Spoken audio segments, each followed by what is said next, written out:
Hey guys, what is up? Welcome back to my channel. I feel like I have a different hair color every time I film, so sorry about it. Today, I wanted to do a life hack video because it has been so freaking long since I've done one. Also, today's video, we have a sponsor. I'm working with The Real, so I just want to say thank you so much to them for supporting my channel. I'm going to talk about them later on in this video, but I just wanted to say thank you so much to them. So I wanted to do a video on clothing and kind of just like how to look better in your clothes.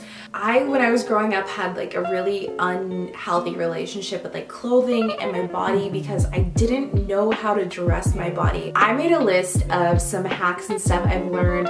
These are not as much like DIY hacks, which I know is what I normally do, but I really hope this video will be helpful for you guys. So let's go ahead and get into it. Okay, so the first hack is with denim, and jeans were like the #1 thing I could not figure out when I was in like middle and high school, just bad. So the first thing you need to know is that when you're looking for a pair of jeans, you want to look for ones where there's not a line under the zipper. If it has a seam there, it gives like the appearance of a camel toe, which I know we all do not want.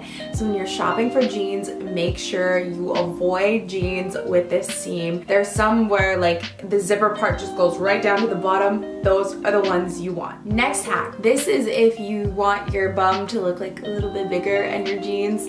If you buy jeans with smaller pockets, they're gonna give the illusion of like, oh, you know, cake. And if you get the ones with bigger pockets, it's gonna make your butt look smaller. So that's like another good tip if you're trying to look better in jeans.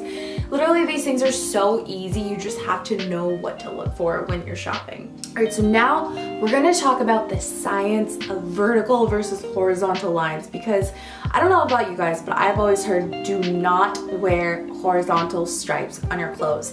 And I keep wondering why I'm going into stores and seeing clothes with horizontal stripes if they're so bad to wear.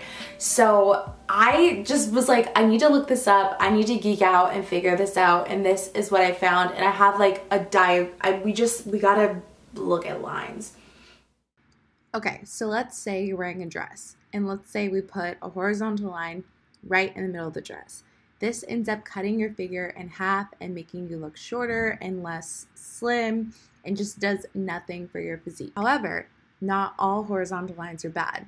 For example, if you put it near the top of the dress or towards the bottom, this actually elongates you and looks really good. There's actually a study done on this where a guy took 2 square shapes, one with horizontal lines and one with vertical, and the ones with the horizontal lines actually ended up looking taller, creating a more lean appearance. What's actually more important is the width of the lines. Let's say you have a dress with vertical lines, but they're really thick. These don't look as slimming as slimmer lines look on the body. So keep in mind when you're shopping stripes to keep them on the slimmer side. Okay, so next we're gonna talk about designer stuff. My first tip is that when you're getting designer stuff, you wanna make sure you're investing in accessories, because when you get accessories, you can wear them a lot. But if you get like, let's say a Gucci hoodie or something, you wear it one time and everybody's gonna know like, okay, that's Haley. Haley has a Gucci hoodie and I've already seen her wear it like 3 times. So you get like a longer life out of like shoes, bags, things like that if you actually are investing in accessories. So that's what I would recommend you guys doing. And then my next tip going off of that is to not buy designer goods brand new. Kind of like when your mom and dad tell you like to not buy a car brand new because when you drive it off the lot, it loses so much value. It's the same thing with getting a designer bag or shoes or something. You like so much of value goes away when you buy it brand new. It's so much better to buy used, and that is why I love The Real. So The Real is a luxury consignment website and app. They also have a store in New York, and I believe they have one in Los Angeles as well. So they have brands like Chanel, Gucci, Louis Vuitton, Balenciaga, and they're up to 90% off. So you're saving money, you can get more stuff, which is always fun. And then they also have a team of experts who are authenticating everything, so you never have to worry about shopping on their website and something not being authentic, because they go through and do all of that for you, which is definitely a big relief when you're buying online, because I think that's like the biggest thing that like scares people, so you always know you're getting authentic stuff. And if you're interested in consigning stuff, this is what I really like to do. I like to consign stuff so I can like revamp my wardrobe and bring in new stuff. So if you ever want to do that, you can either send your goods to them or they can actually send an expert to your home if you want to consign stuff. So that's really cool. And if you guys are interested in checking them out, I have a link in the bio for $25 off your first order. So definitely do that and check it out. Oh, and let me show you what I got from them. Hold on. Okay.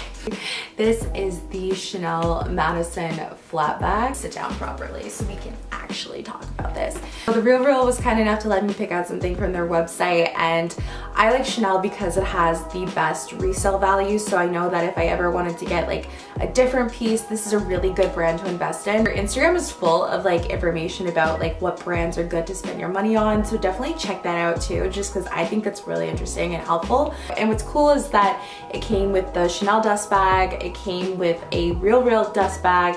All of the hardware was wrapped just like a new bag, so you still get like that same really cool experience even though the item is pre-loved. So yeah, as you guys can see, it's in great condition, which is another thing you don't have to worry about. So I just want to say thank you again to The RealReal for working with me on this video. It's so cool when you get to work with a brand that you really, really love. And like I said, if you guys want $25 off, check the link in the bio.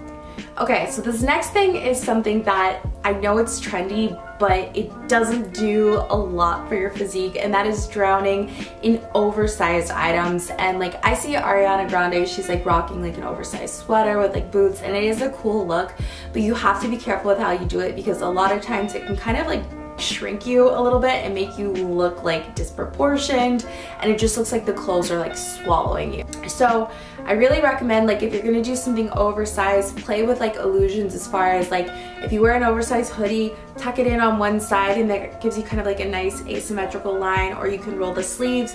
Just style it in a way where it's not completely drowning you. Now this next tip is for drying your jeans, and I know there are a lot of denim hacks, but we wear denim a lot, so it's important. So you can look on the tag, but most denim has some sort of elastic material in it. It doesn't even matter, like even if it's a really small percentage, if you throw them into the dryer at a really hot temperature, it will burn out the elastic. So essentially what happens is you put on your jeans and they look really good for like a minute, maybe like 10 minutes, but then they immediately start to kind of like stretch out. So if you ever find that happening with your jeans, it's probably because you're drying them on a hot heat setting. So what you want to do instead is just hang them to dry, and that will preserve the elastic so they always look good when you put them on. I keep doing this like I'm grabbing a booty, I'm sorry. So next we're going to talk about colors that complement you. So here's the thing, like I know I'm giving you like a lot of advice and feedback. At the end of the day, fashion is whatever you want it to be. You can rock whatever you want, but I feel like there are certain characteristics you're gonna have that other people don't have, and you should really try to emphasize and play them up. So for example, there are different colors that look good with different hair colors. So for me, I have like kind of a warm brunette tones, so I would look better in like warm tone clothing. If you're a cool tone brunette, navies, they look really good on you. And then something that would probably look really bad on me are like pastels, because it would really wash me out. So it's good to just research and know based on your hair color what like will really, really pop and look good on you. That's not to say you can't ever wear pastels or go outside of those color scopes, but just know what in particular works really well with you, and it will make you look even better. Anyways, I hope you guys enjoyed this video. I hope these hacks were helpful to you, and I hope that if you're anything like me growing up where you have not the best relationship with clothing, it really helps you kind of figure out what you can accentuate and what will make you feel the best that you can. So yeah, if you're new here, make sure that you subscribe. Let me know what videos you want to see, and I'll see you in the next one. Bye.